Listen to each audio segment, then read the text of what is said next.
scale composites prototype new airplanes, rocket powered, vertical takeoff, experimental long endurance.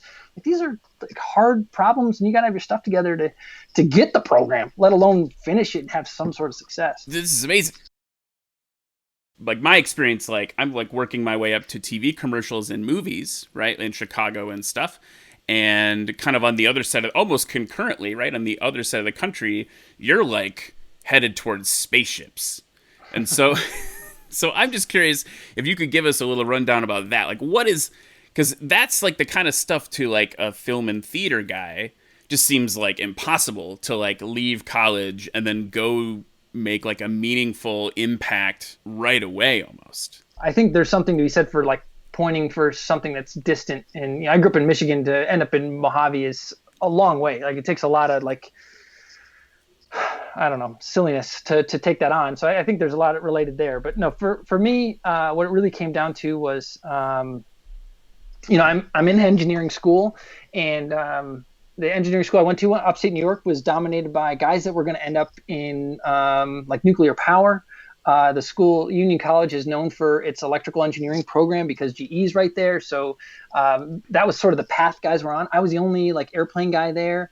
It's also a relatively theoretical school, not very particularly hands-on. So I came from a pretty hands-on background, working on radial engines and stuff back in Michigan, and working with my old man and all that stuff. So I was always looking for that sort of balance, something to sort of bring some practicality to what felt to me like engineering was almost without purpose. I think my favorite example is like calculus is really hard, right? And the way most schools do it is they make you learn calculus so that you're then allowed to go learn physics.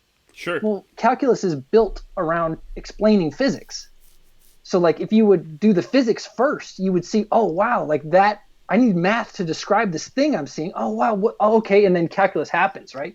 And that was sort of the struggle that for me with getting through engineering school was. And so as I'm sort of wrapping up my engineering education, like I'm spending more and more time thinking about Reno and thinking about Warbirds and thinking about, Dreadnought has a 4360 and how much horsepower is that compared to how much power it's supposed to have? And, Straga's running, water injection. And what does that mean? And how do you calculate the horsepower?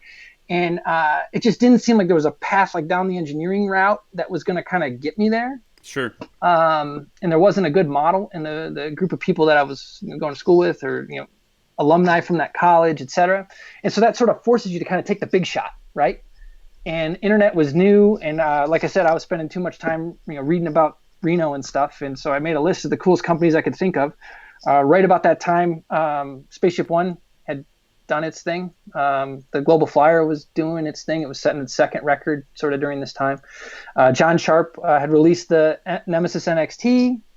There was a guy, we were talking about Swifts earlier, Lopresti was releasing his Fury down in Florida. Oh, sure. The X-Core Easy Rocket. Anyway, I made a list of the coolest companies I could think of that looked like they were going to have that like blend of engineering and practicality where I was going to get to touch stuff. And they were like all in Mojave. Like the Lopresti's Fury is like a rad thing, but that was the only one that was not in Mojave. And I was like, man, it sounds like I just got to get to Mojave. And so, I put that motorcycle from your earlier picture on the back of the truck that I had by that time. And I, just drove out here and started knocking on doors and begging people for jobs until I was able to make it work. The problem with that moment was I wasn't the only one that was Googling Mojave and like realizing this was a hotbed. And so I kind of came in with this big influx, the sort of post Tier 1, the post Spaceshipone boom of Mojave, where just the place was being overrun with talent, like really, really sharp dudes. If you look at the history of scale, which is sort of dominates that time in my life, the last major project for Scaled was Voyager, right? That's, what was that, 1982? Like a long time ago, right? Yeah. So they kind of fallen off the radar, and they've been able to sort of operate without a lot of attention. The joke about Nirvana only became Nirvana because they were in Seattle and everybody was ignoring them. Like same thing, like for Spaceshipone to happen, like they kind of had to be left alone, right? Like guys had to take tremendous risks, and they had to like use all the craftsmanship they had and like just eke everything out to make that happen. And it could only happen sort of in a vacuum, and that's what had happened. But now the town was sort of being overrun with talent. And so as a result, It went from sort of this sleepy thing to this like super competitive thing. I'm a competitive guy. Like, swimming and stuff was something that was big for me. And it was fantastic for me to sort of get dumped into this pool of just swingers, man. I mean, like, when I look back on that time in my life, I can't believe how lucky I was to be, scaled, yes, Mojave, yes, experimental aircraft, yes, but to be around like 5-10 guys that wanted exactly the same thing out of the world that I did, and had the same Right. number of hours in the day that I did, right? Getting paid the same number of dollars I was, right? Like, we're all trying to figure out how to put it together, and how we all came out, but like having someone in the lane next to you, just like swimming, like, oh, he's going, like, are we going? Yeah. Because he's going, was super valuable. The professional stuff, Spaceship 1 led to Spaceship 2. Spaceship 2 was hard. It's a hard program.